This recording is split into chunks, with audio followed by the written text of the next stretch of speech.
At ngayon mga giliw naming tagapakinig, narito si Lola Sela sa kanyang isa na namang kwento na pinamagatang Mamamahayag dito sa ating dulang mga kwento ni Lola Sela.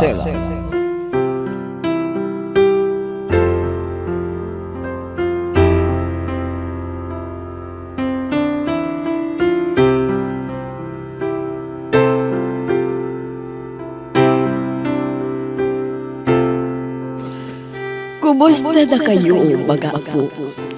Ito na naman ang Lola Sela ninyo.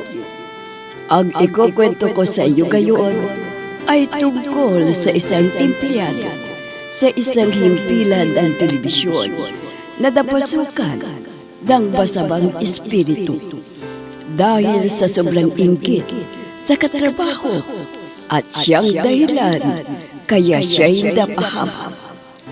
Kaya dyan lang kayo mga apo at sisimulan ko na ang aking kwento.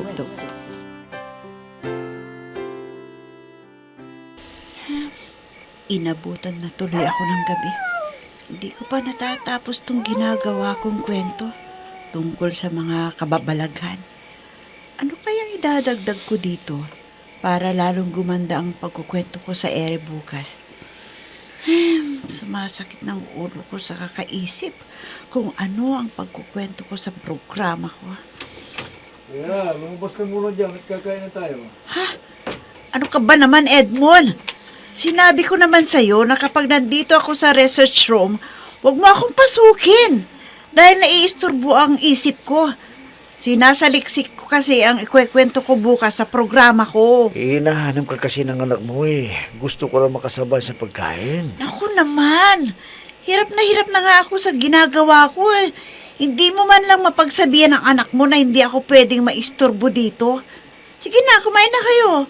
Mamaya na lang ako kakain kapag natapos ko na itong ginagawa ko. Bahala ka lang magpaliwanag sa anak mo. Sige, ikaw ang bahala. Sorry ha. Nakakainis naman ang Edmond na yan. Teka, ano na nga ba yung naisip kong idadagdag ko sa ginagawa kong kwento? Ay, naku, nakalimutan ko tuloy. Nakakainis.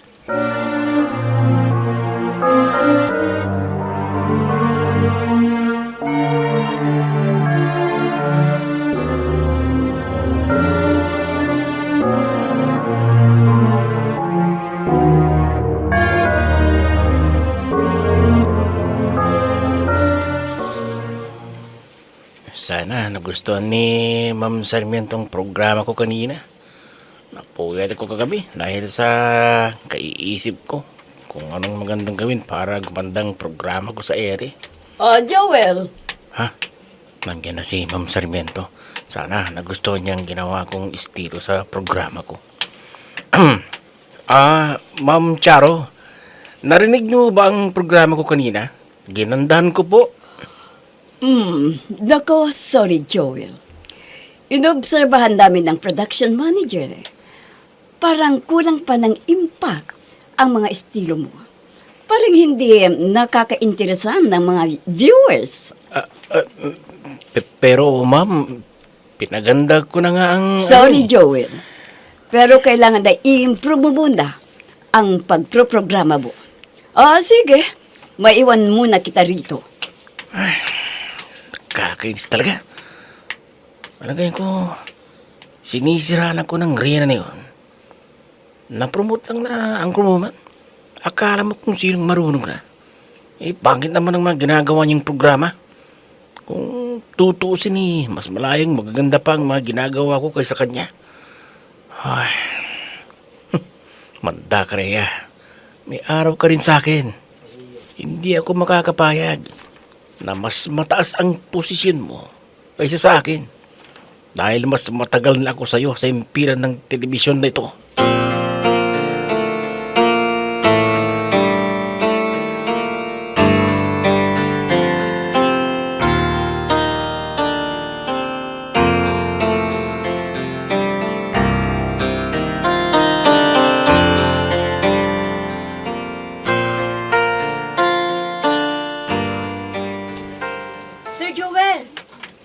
Irma, anong kailangan mo? Sir Joel, ito ba yung recorded na programa ni Rhea? Oo, pero huwag mong isama yan sa mga report mo. Hindi nakapasa yan.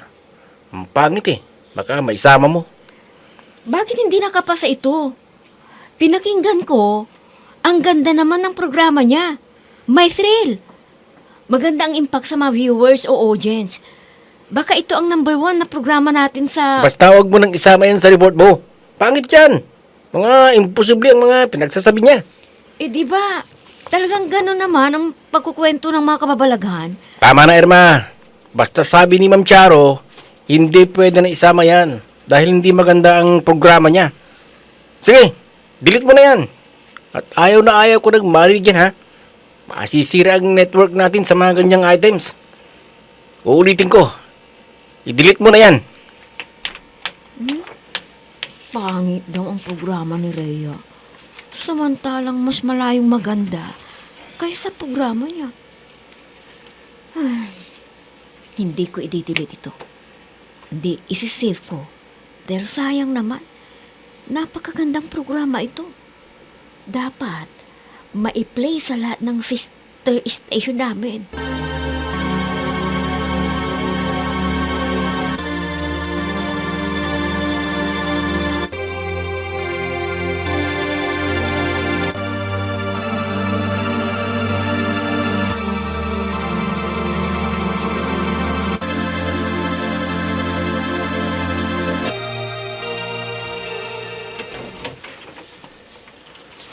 Oh, kuya.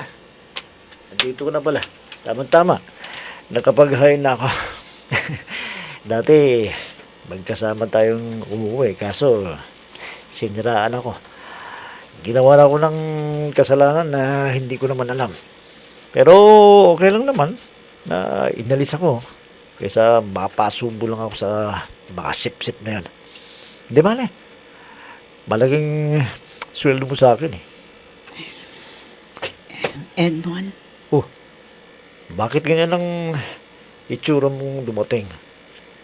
Parang matamlay ka. Oh, basa ang likod mo pala. Sandali lang at kukuha ko lang ipapalit mo ha. hayop talaga ang Joel na yon. Alam kong siya ang nagpatanggal ng recorded na programa ko. Kwentong kababalaghan yun. Very interesting sa mga audience o viewers. Siguro, hindi niya matanggap na mas magaling ako magprograma kaysa sa kanya. Ah, ito, Rhea.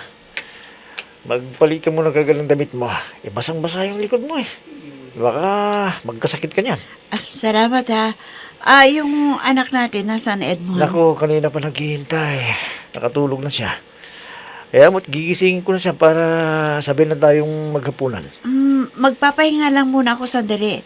Mamaya mo na lang siya gisingin. Teka. May problema ka ba? Bakit ganyan ang itsura mong dumating? Naiinis lang ako kay Joel eh. Ay, nako.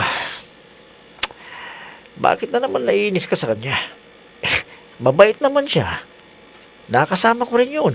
Buti pa, mamaya ko na lang ikwekwento kapag matutulog na tayo. Baka hindi ako makakain kapag ikwekwento ko na sa'yo ngayon.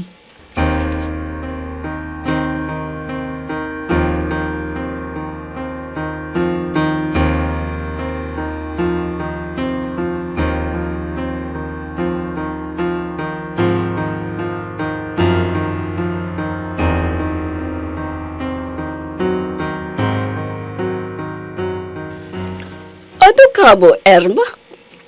Maganda yung recorded na programa ni Rhea. Opo, ma'am. Narinig ko nga eh. Nakakakilabot eh. Ang lakas ng impact sa mga listeners yun. Anong maganda?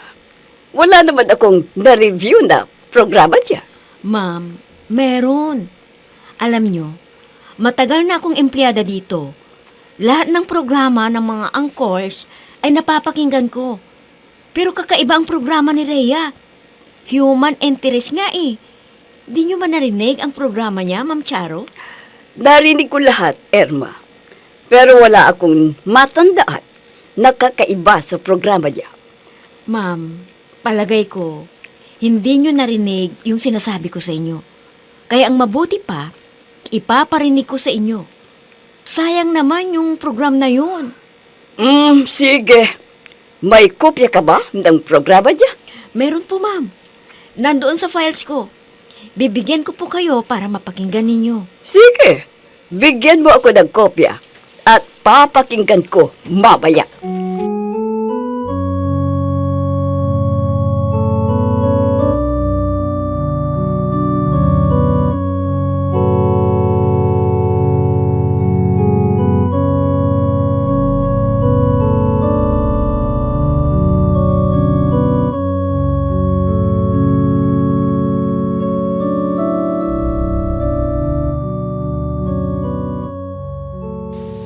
At dyan na po nagtatapos ang aking kwento, mga mahal kong tagapanood ng programang ito, ang inyong lingkod, Rhea Andrada. Hanggang sa muli, bye-bye! Napakaganda ng programang ito. Pero bakit hindi ko na-review nang isumiti sa akin ni Joel ang mga program? Ang ganda. Kinikilabutan ako sa kwentong ito ni Rhea. Kailangang may i-replay ito sa mga broadcast namin para marinig ng mga tumatangkilik ng mga kwentong kapabalaghan. Bukas, sasabihin ko kay Irma na isama niya sa list ng mga programang dapat i-replay sa lahat ng programa namin.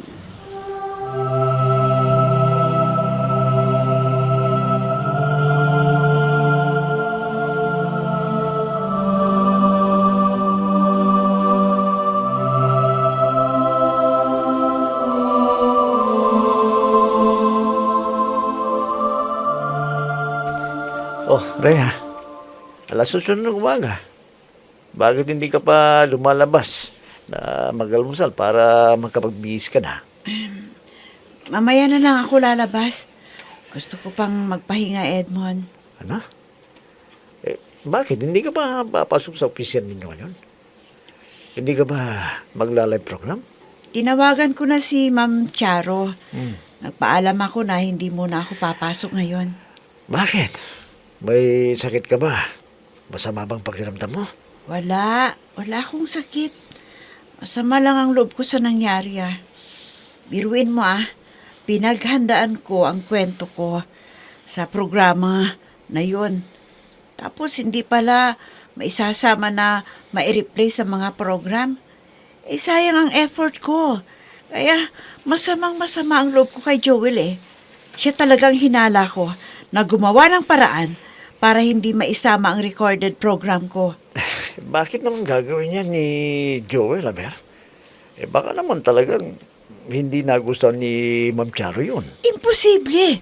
Pinaghandaan ko yun. Talagang pinagpuyatan kong inisip ang mga pinagsasabi ko. Kaya sigurado ako na may nanabutahe sa programa ko.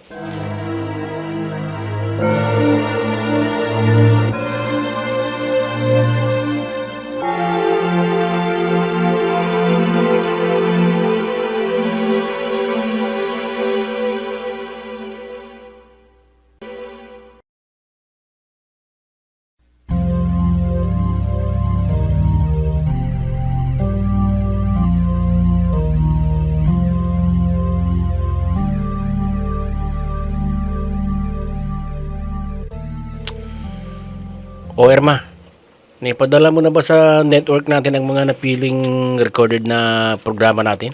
Oo, Joel. Katunayan nga kasalukuyang piniplay na sa ibang TV station natin. Ha? Ganun ba?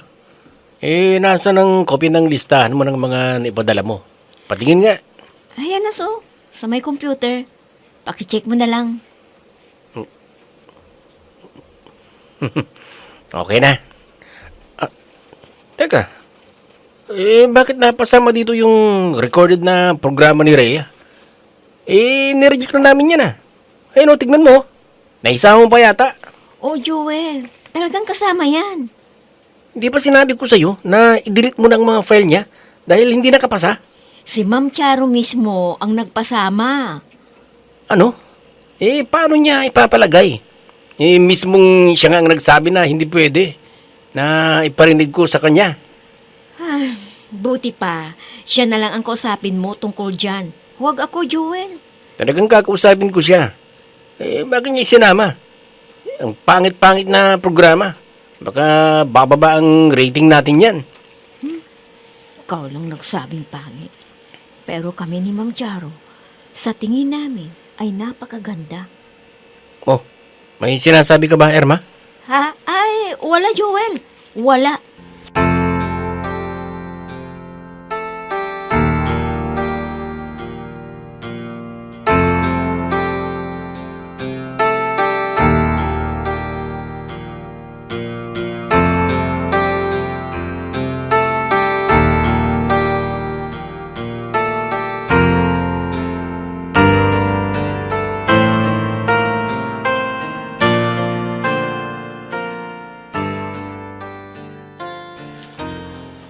Talagang nakakainis naman dito. Bakit isa naman ni Ma'am Charo ang record program ni Rhea? Morning, ma'am. Rhea. Rhea, buti naman at pumasok ka ngayon. Ma'am, dito naggaga. Congratulations, Rhea. Dahil nagustuhan ng masa ang programa mo. Saan mo ba nakuha ang estilong yon? Kakaibang programa, ha? Nakakabagha. Maganda talaga. Talagang pinupuri siya ni Ma'am Charo. Kinikwento mo. Hindi maaari to. Baka mamaya ang Rhea na yan ang ipapalit na editor dito. Hindi ako makakapayag. Gagawa ko ng paraan para hindi tangkilikin ng audience o viewers ang programa niya. Sisiraan kita, Rhea. Sisiraan kita.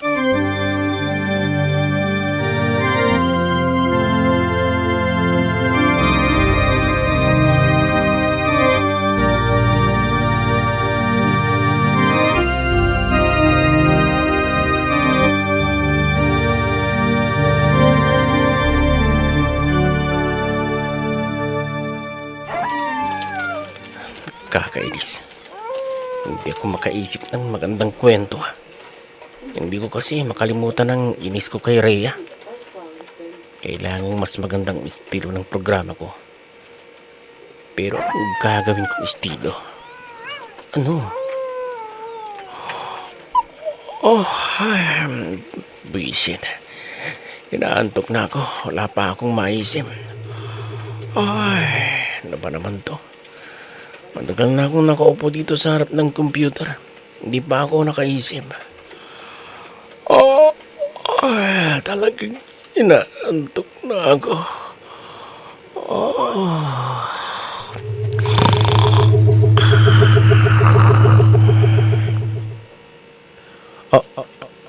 Saan ako naroon? Bakit ako nandito? Anong lugar ito? Ha? Ano yan? May nakikita akong isang lumang computer. Kung hindi ako nagkakamali, Pentium mo nito? Lalapit ako. Teka, ano itong nakikita ko sa monitor nito? Ha? Script para sa programa ito. Tama. Nakasulat ang lahat ng sasabihin sa ere. At ang ganda ng mga nakasulat. Kukunin ko ang lumang computer na ito. Kailangan ko to. Sa akin na to.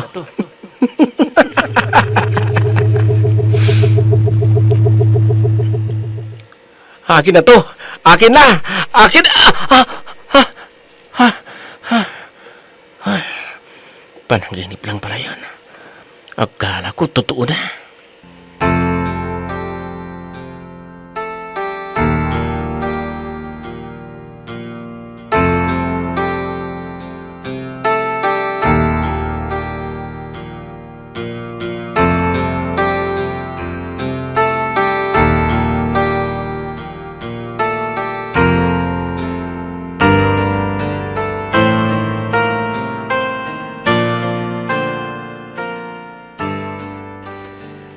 Rhea, nandito ka pala sa kantin. Hindi ko na malayan ng paglabas mo sa office, ha? Late kasi ako nagising. Kaya hindi na ako nakapag-usap sa bahay. Ganun ba? Sige. Sabay na lang tayo. Matagal na akong hindi kita nakakasabay. Halika. Kain na tayo. Tapos na ako eh. Hintay na lang kitang matapos at sabay na tayong bumalik sa office. Oo nga. Ano? Magkano ba? May nakahanda ka bang bagong topic sa programa? Naku ha, pang-international ka na. Oh, grabe si Rhea. Ano mo pang international na sinasabi mo, Irma? Ang pangit-pangit ng programa eh. Sasabihin mong pang-international? Wow naman oh. Joel, ikaw?